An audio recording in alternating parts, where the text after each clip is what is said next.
If there's anything in particular that they want me to say about them before they come on. And his response to me was that he was the diversity hire for tonight. And as a half Persian, fourth Navajo Indian, and a fourth Spanish woman, I'm offended. Like, I'm excluded from most male events, but I'm also excluded from diversity now? What the hell? So, but he, despite his, racism, he is an absolutely amazing comedian. So I want you guys to give a very warm welcome for your second comedian of the night, Arsha!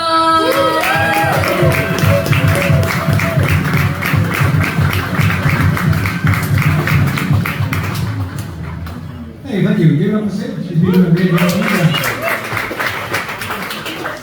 Yeah, I'm the diversity hire for the evening, as you can see. Yes. And really, David, you played the immigrant song when I walked up. Coincidence? Yeah. He's leaving Trumpland, the preview, he plays the immigrant song. I feel personally attacked. Yeah. But that Hayden, he's a dish, isn't he? Handsome devil.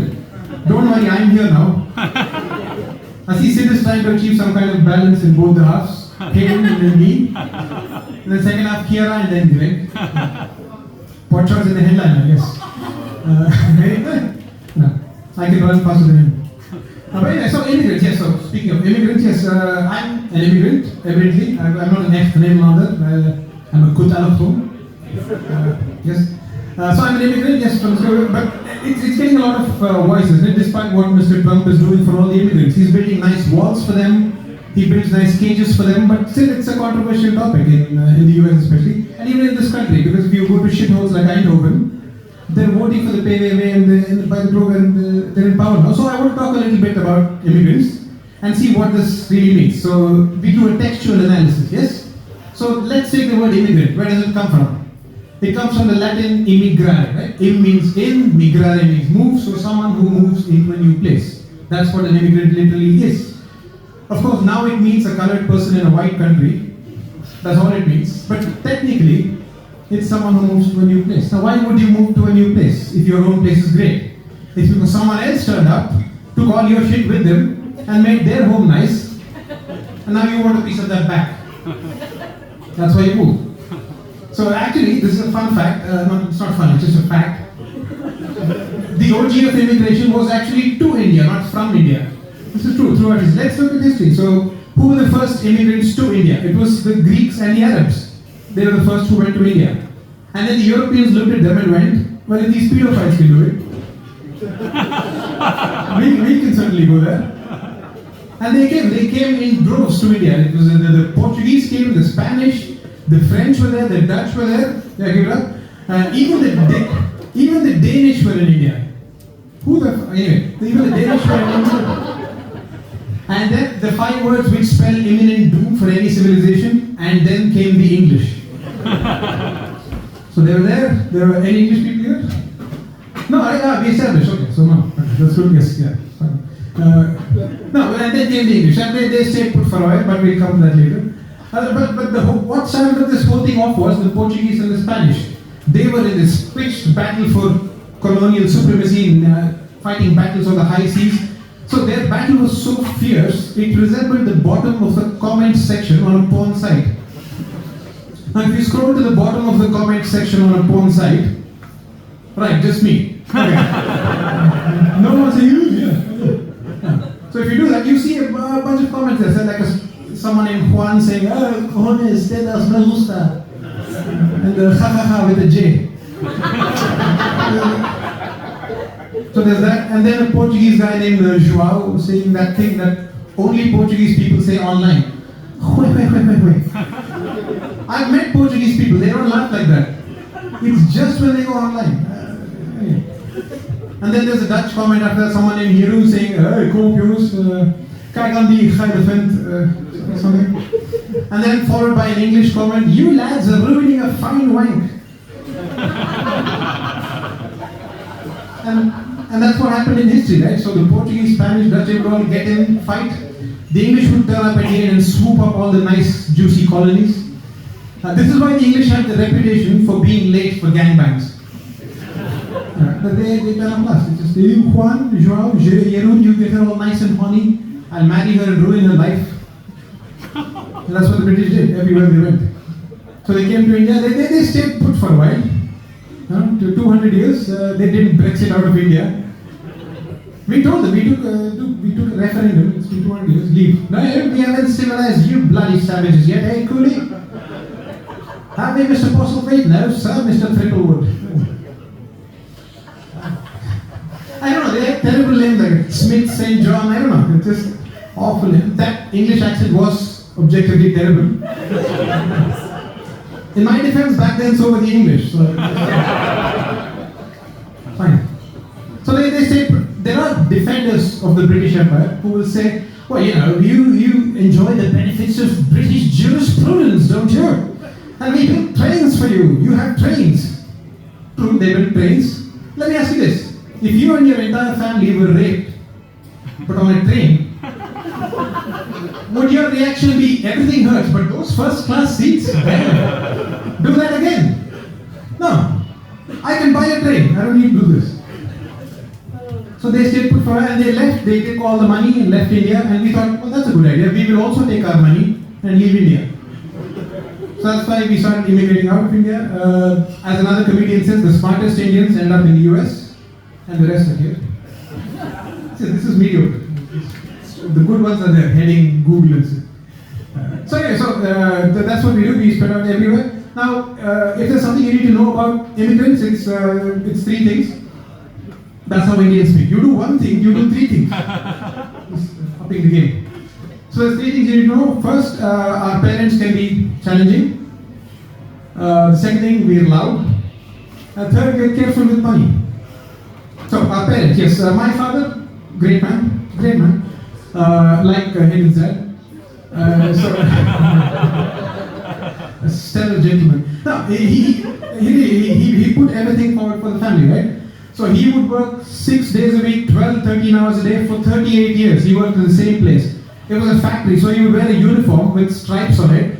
And because he was working so much, he never bought any non-official clothes. So he walked around looking like a football referee all the time. So wherever he went, he would go buy groceries in his dress. He would walk past playgrounds, kids would start playing seriously. It's service here, don't play like an asshole. So despite all this, he has the emotional bandwidth of a rock. You can't really confide in him. If I tell him something like, oh, I think I'm having a breakdown. Oh, why did he call a mechanic? Not my car, me, I'm having a breakdown. Maybe it's your kidneys, you drink too much. What else? That was your first and only guess? So anyway, I can't really confide in my mother, the complete opposite, over emotional about everything. It could be the slightest thing. If I say, oh, I have a sniffle. Oh my God, are you dying? If only you were here, I would give you my kidneys. What is with both of your kidneys? I'm fine. And she finds a way to blame my dad for everything. So if I say, oh, it looks like it's going to rain today. You see what you did? You sent him to a country whose chief export is rain. So the parents can be challenging. We're loud. If you've taken public transport with Indians, you've noticed this. Look at how we answer the phone. It's a, Hala? Mama. They're always calling our moms. Mom, okay, sure, we repeat things. Theek, okay, bye. Granted, there's no real need for secrecy because we're mostly exchanging recipe information. We could still keep it down. If we try to whisper, and there are three things again, which don't exist in nature, right? Saying three things makes it easier for people to remember. It just focuses you. If you say there are 12 things, no one remembers. Now, this is why no one knows all the months of the year. Ask around 8 at best. So there are three things which don't exist in nature. A unicorn's fleece, a fairy's eyelash, and the whisper of a colored person. These don't exist in nature. We cannot do it. It sounds like thunder with a sore throat.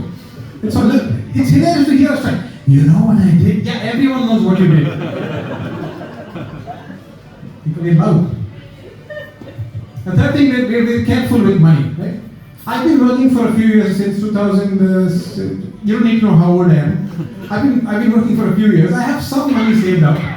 Even so, even now when I go to a restaurant, I read the menu from right to left. €5? Shit.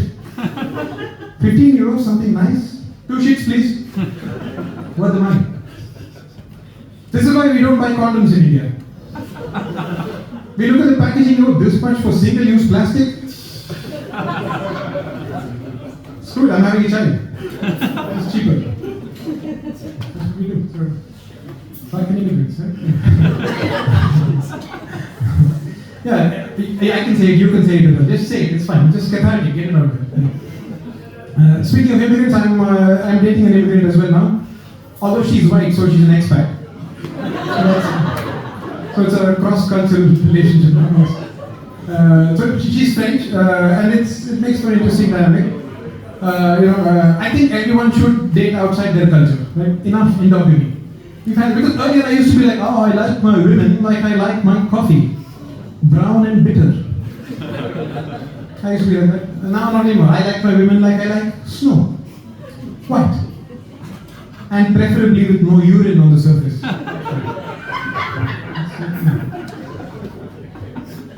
So that's how I like it. If it comes to it, I can deal with the urine. Let's say you're going down on someone, and you should.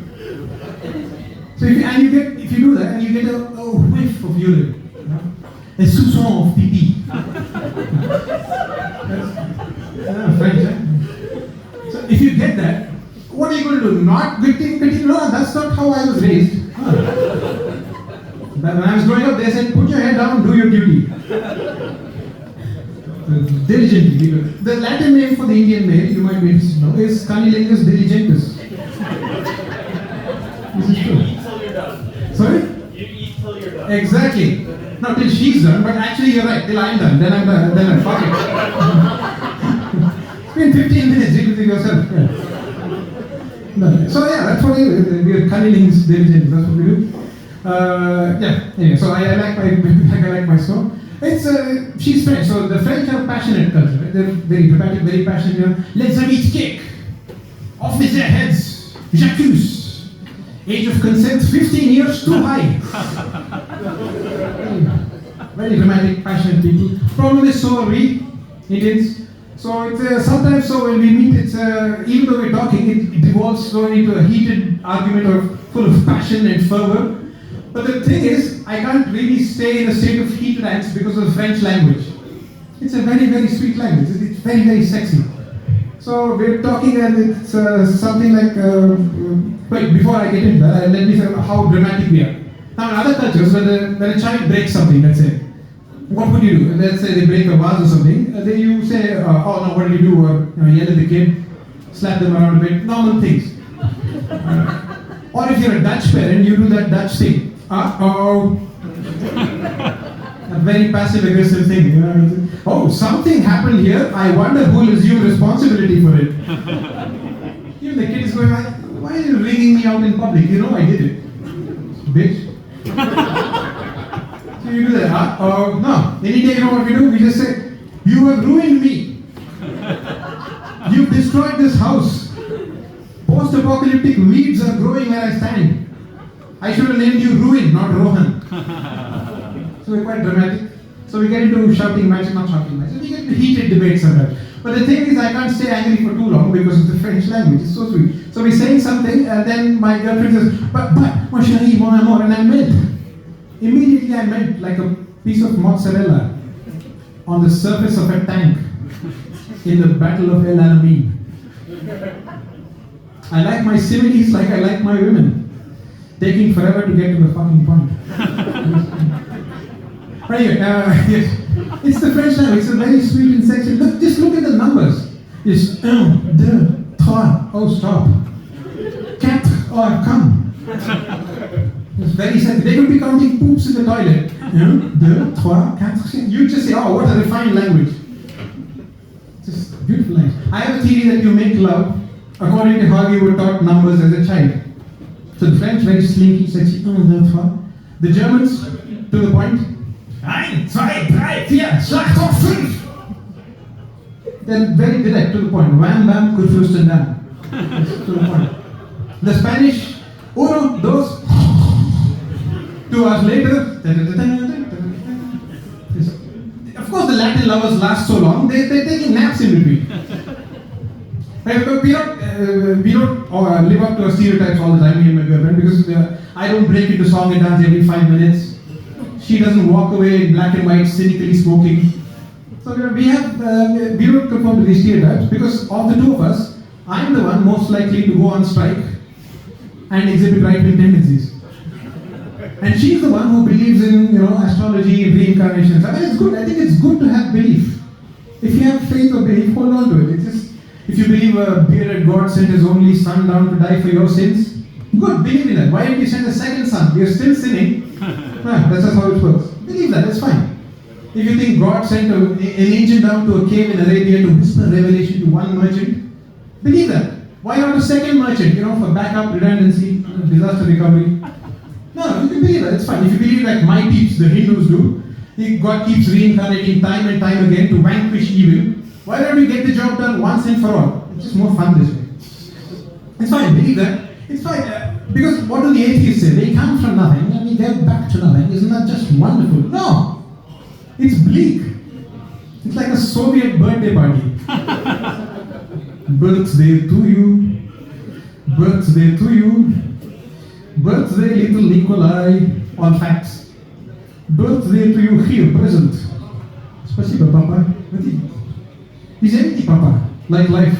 It's bleak. So believe in something. And thank you very much. On an optimistic note of belief, that's my time. You've been great. Thank you very much.